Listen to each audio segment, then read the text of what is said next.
What's up, KG?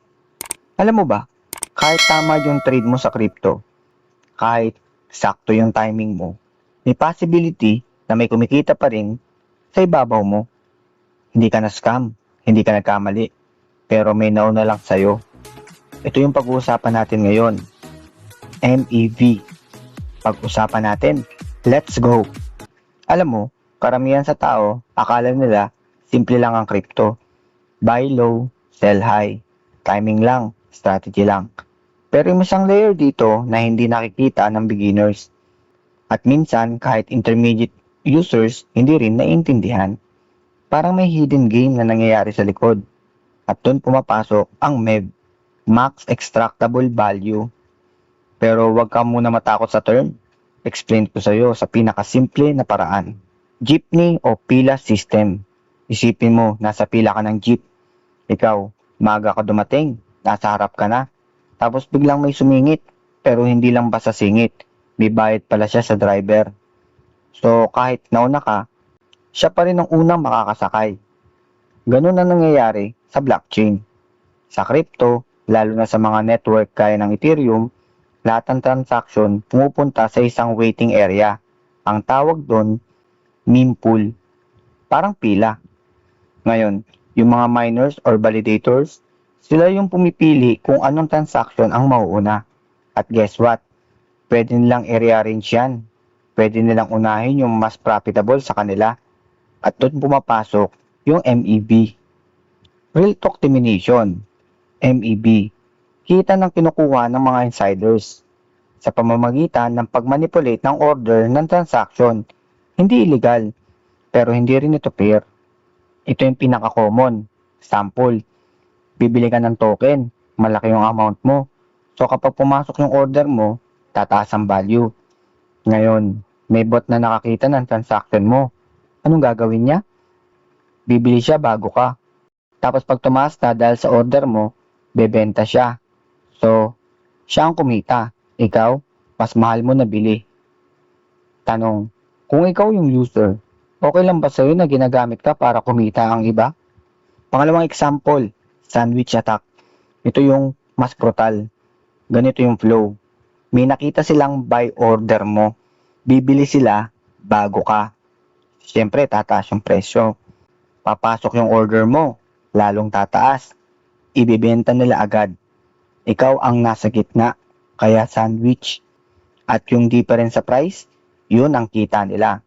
Pangatlong example, arbitrage. Ito naman yung medyo gray area. Same token, magkaiba ang presyo sa dalawang platform. May bot na mabilis mag-trade across both. Technically, okay siya. Kasi inaayos niya ang presyo. Pero guess what? Hindi ka na makakasabay kung mabagal ka. Hindi ito bug. Ito ang importante. MEV is not a bug. Feature siya. Built-in sa system. Kung may control ka sa order ng transaction, may power ka kumita. So ang tanong, kung ikaw ang may control, gagawin mo ba? Be honest. Kung trader ka, ang MEV ay hidden cost. Hindi mo siya nakikita, pero binabawasan niya yung profit mo. Kung NFT gamer ka, pwede kang ma-front run sa minting. Kung DeFi user ka, pwede kang ma-sandwich. So hindi ito advanced topic. Daily ka naapektuhan. Hindi mo lang to alam. Real talk. Blockchain is transparent. At dahil transparent, nakikita ng bots lahat ng galaw mo. So, advantage na yun. Pero weakness din. Hindi kita lolokohin. Walang perfect solution. Pero may mga attempts. Private transaction, MEV protection tools, order batching, different blockchain designs. Pero guess what? Habang may pera sa system, may mag-e-exploit. Ito yung take ko. MEV is one of the biggest reason kung bakit hindi pa fair ang crypto. Oo, decentralized pero hindi equal. May mas mabilis, may mas advanced. At kung beginner ka, ikaw ang madaling ma-exploit. So, iiwasan mo na ba ang crypto? Hindi. Pero dapat aware ka. Kasi kung hindi, iniisip mo lang na bad trade. Pero ang totoo, kinakain ka na pala ng system. Tanong ko sa'yo, kung alam mo na may ganitong system sa likod, Magte-trade ka pa rin ba the same way? O babaguhin mo? All that thought. Kasi may isa pang angle na mas malala. Ito na yung dark side. Professional MEV. May mga groups na entire business model nila ay MEV. Hindi lang bots, infra level na.